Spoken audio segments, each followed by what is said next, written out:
बड़ी खबर, हिजबुल मुजाहिदीन का आला कमांडर मारा गया है। बशीर अहमद पीर उर्फ इम्तियाज आलम रावलपिंडी में मारा गया है। हमलावर ने बशीर को नजदीक से गोली मार दी।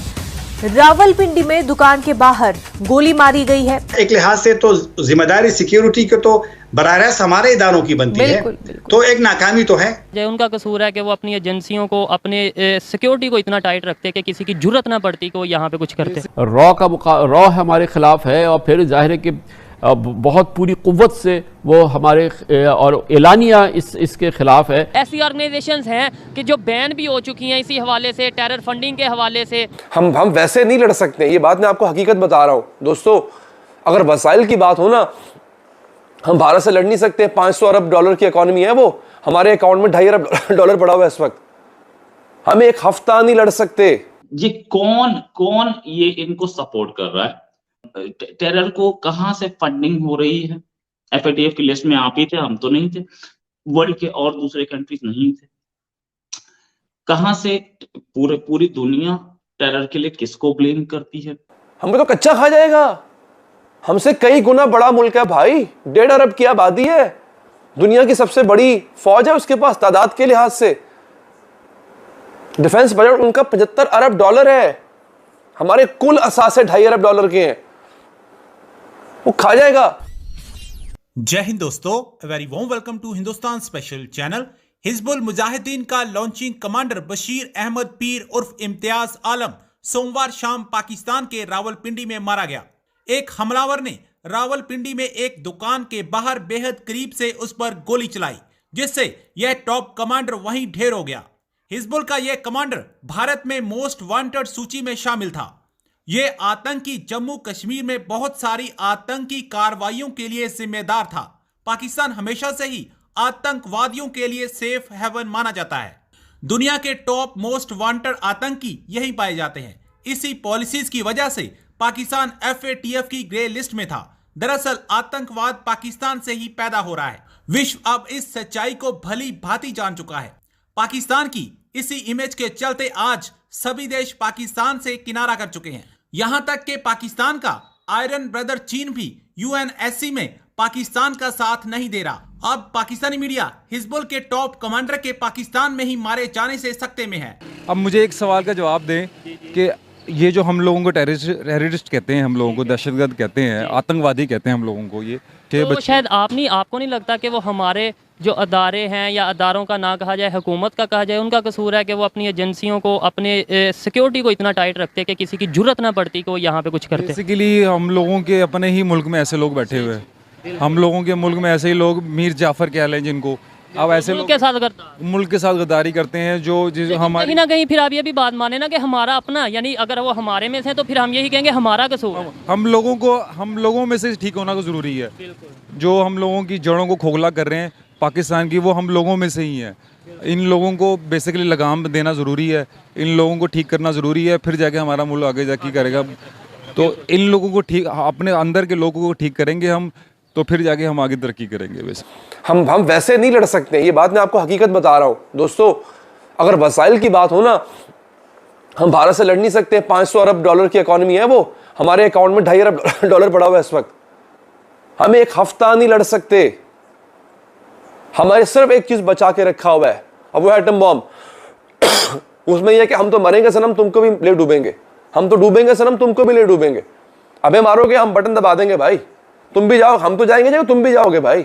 इसी डर ने इंडिया को बाज रखा हुआ है, और वो भी अगर हमने दे दिया, हमें तो कच्चा खा जाएगा। हमसे कई गुना बड़ा मुल्क है भाई, 1.5 अरब की आबादी है, दुनिया की सबसे बड़ी फौज है उसके पास तादाद के लिहाज से।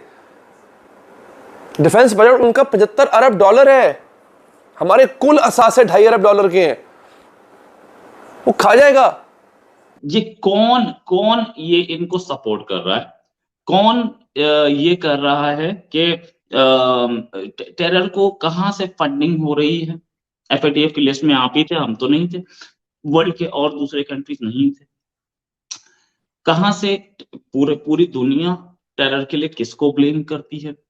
बिलावल साहब को ये भी पता होना चाहिए कि क्या कहां पे, किस कंट्री में सबसे ज्यादा UN डेजिग्नेटेड टेररिस्ट बैठे हैं। कहाँ सबसे ज्यादा यूएन डेजिग्नेटेड ऑर्गेनाइजेशंस हैं।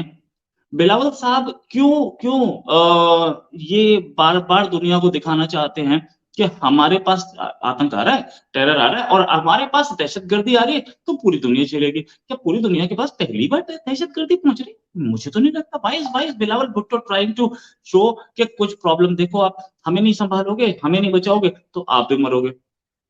ये दहशतगर्दी के लिए जिसको ब्लेम करते हैं अफगानिस्तान को, वो अफगानिस्तान में गवर्नमेंट किसने बैठाई?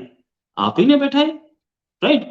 और ये भी है कि ये सोचने वाली बात कि वो तालिबान जिसको अभी थोड़े दिन पहले तक आपके पिछले प्राइम मिनिस्टर बोलते थे ये तो आम शहरी भाई, पाकिस्तान की गवर्नमेंट थी, पाकिस्तान के ही एक और ऑफिसर वहां पे गए थे, जो गवर्नमेंट बन रही थी उस समय, वो वहां बैठे थे, सबके सामने रिकॉर्ड्स पे, किताबों में, अखबारों में छपा हुआ है, उनके वीडियोस अवेलेबल, फोटोज अवेलेबल है। फैज हामिद साहब, ये सोचने वाली बात है कि अगर आतंक, हम तो पहले से बोलते आए, हिलेरी क्लिंटन ने पाकिस्तान को बोला कि अपने बैकयार्ड में स्नेक्स रखोगे तो आप ही को काटेगा। बिलावल साहब जाकर के दुनिया को ये बताना चाहते हैं कि नहीं नहीं नहीं, देखो ये टेरर आ रहा है और इससे सब मरोगे। भाई सब मरोगे, हम क्या इंटरनेशनल टेरर पहली बार हो रहे हैं?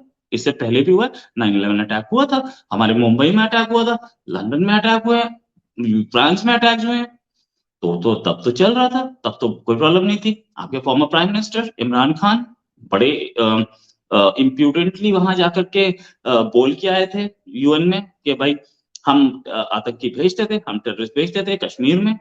उन्होंने first sitting prime minister to accept that हम टेररिस्ट भेजते थे। तो इसको रोकने का क्या तरीका है? अच्छा, एक चीज और कि मेरा टेररिस्ट जो है वो टेररिस्ट नहीं है, आपका टेररिस्ट टेररिस्ट है। ये थिंकिंग भी आ गई, कहीं परकोलेट कर गई है, और ये परकोलेट कर गई है तो मैं नहीं बोल रहा हूँ ये बात, मैं कौन हूँ? ये इंटरनेशनल कम्युनिटी बोलती है, ये वर्ल्ड बोलती है, ये यूएन में कई बार बोला गया है। देन एक वहां पर यूएन में आप हाफिज सईद कहाँ हैं? सबको पता है। अब हाफिज सईद को बोलेंगे कि वो तो जमात का आदमी है। जी, जमात का नहीं तो वो तो अपना कुछ एनजीओ चला रहा है, वो कश्मीर में जिहाद कर रहा है। अरे तो भाई कश्मीरी जिहाद, व्हाट इज दैट? ये एक रिवॉल्वर पाकिस्तान में रखना इलीगल है, लेकिन वही कश्मीरी के हाथ में चली जाती है तो वो जिहाद बन जाती है ना, वही जिहादी बन जाता है कश्मीरी। भाई पत्थरबाजी कश्मीर में हो रही है तो पाकिस्तान उसे सपोर्ट करता है, अपने लाहौर में हो गई तो आप उसे बोलते हो कि तो पत्थरबाजी। ये डबल स्टैंडर्ड से पाकिस्तान बाहर निकलेगा तो टेरर से निकल पाएगा। वी हैव सीन दिस, हम तो पहले दिन से बोल रहे थे कि टेरर है, आप इसे पाल रहे हो, देखो कल मारे जाओगे। अच्छा, दूसरी चीज, इन्होंने अपनी स्पीच में बहुतों के नाम लिए कि ये टेररिस्ट ऑर्गेनाइजेशन